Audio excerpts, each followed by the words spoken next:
Welcome to Friday. I hope it's a good Friday for you and a good Friday for me, especially for me. Anyway, come on in. Spend a moment with me in my little world. It's a good day. The sun is shining. It's a beautiful day. Ice is gone. But I can't help but think about the last few days. Really kind of ties into the whole year.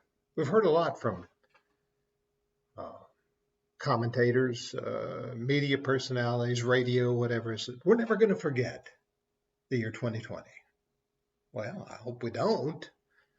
But, if we pretend that this is the only year we've ever had troubles, we kind of miss the point. But it has been quite a year, hasn't it? When you think about the virus, when you think about the struggles, racial struggles, when you think about it being an election year and the troubles that come down from that. And then if you live where I live, now I know that's pretty limited area, but we just got through what some are saying is the worst ice storm we've ever had. I don't know whether it's the worst we've ever had, but for the last few days, things have been crippled and a lot of people are still without power. If we didn't have a generator, there wouldn't be any power at our house right now. No, it's not about sympathy. We're fine. Most people are. But I think about how we see things. And what got my attention is when people are stressed and frustrated, it comes out in the way they treat one another and the way they look at God. Traffic is terrible. Where lights were out and people were having to try to practice four-way stops, horns were blaring, people were frustrated and angry, cars were gunning their engines, running up on one another closely, trying to get the others to move. And it's been unsettling, to say the least. Quite a time. It only lasted a few days. Most of the lights are back on. Most people are able to drive as they were. Of course, sometimes that's not that good. But when we think about everything that's gone on, including the frustrations of the last few days,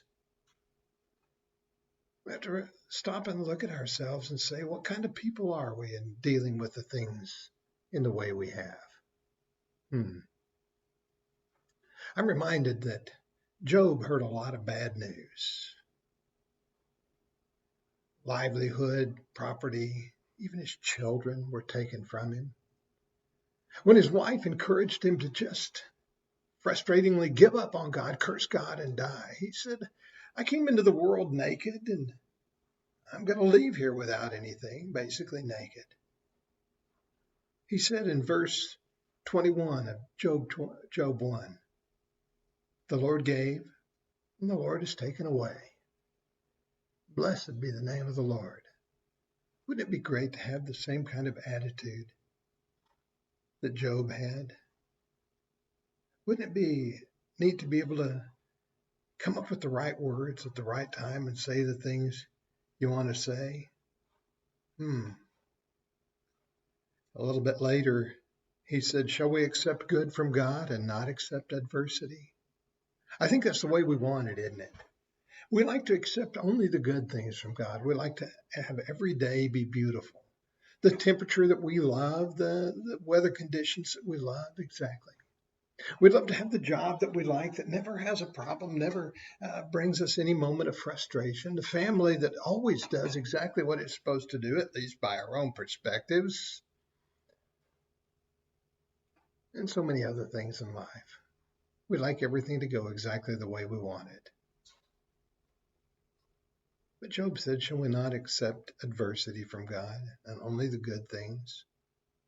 When you read through the Psalms, occasionally it's David and others, as they wrote, seem to frustratingly ask, oh Lord, how long shall I have to deal with this? I think it's the human condition that says, Lord, I really want the good things, but I'm not too excited about the bad. I guess we're all that way.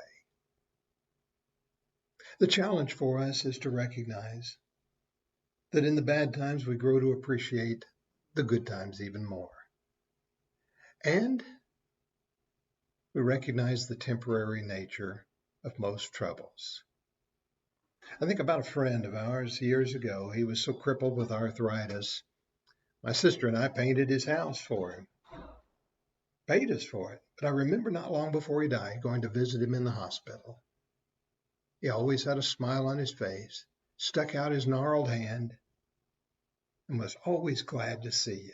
You went away feeling better. In spite of his condition, you went away feeling better than when you came. Shall we accept only the good things from God and not the bad? Yeah, we have to reach a little deeper into ourselves, don't we? When the troubles come along, when the drivers don't do what they ought to do. And that happens a lot. But help us look at ourselves. And in the good days, appreciate them and enjoy them. In the troubling days, those that give you the challenge, reach deeper within yourself and realize we can accept both, but we always want to look forward to the good ones. Hey, I hope this is one of the good ones for you. But if it's not, remember, this too shall pass, and we'll hope for better days ahead. Regardless, make this one of the good days as best you can today, and we'll look forward to sharing more things in the days ahead. Thank you for being with me today.